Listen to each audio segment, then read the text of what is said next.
What's more annoying than a crowded subway station, waiting to be seated at a restaurant, or never being able to find parking? Let me tell you, nothing. Back in the olden days when life expectancy was down and people didn't live until they were 100 because of the advancements in medical care, there was never the horrible problem of overpopulation. As far as problems go in the world, this, by far, is the biggest. People are living much longer and thriving, which means more waiting, crowds, and the traffic that we all hate. Today, I will tell you why overpopulation is ruining society and how to solve this global issue. So let's talk about overpopulation. Overpopulation is when the amount of people in the world exceeds the amount of people the earth can sustain. Too many people in the world causes too many problems, such as poverty, crime, high living rates, and basically 90% of the issues we have. So let me tell you some statistics.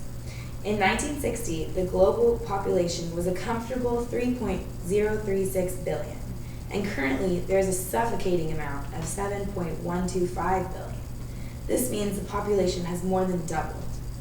Even war, hunger, and murders aren't even making a dent in the high population. So why is this a problem, you ask? Overpopulation basically screws up everything in the world. Depletion of natural resources is a huge issue.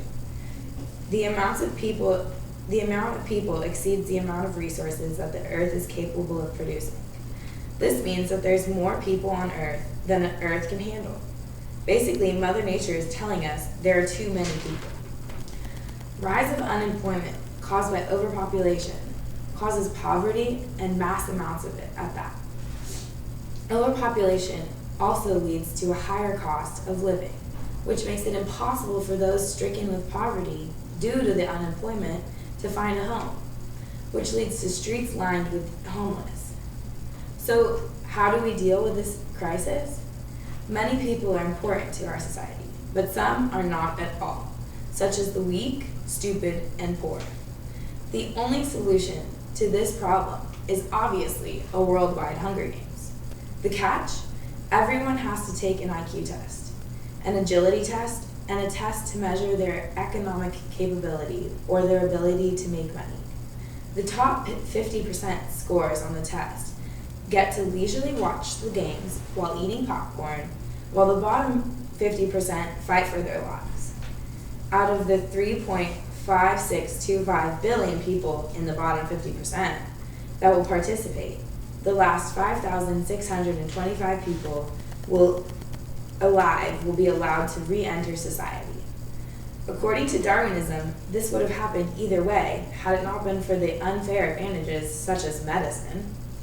At the end of the games, 3 billion people will have died, solving the issue of overpopulation. Now that you know overpopulation is basically the cause for all the world's problems, including poverty, homelessness, war, and an insane depletion of resources, I hope you realize that the way to deal with this is through a worldwide Hunger Games. May the odds be ever in your favor.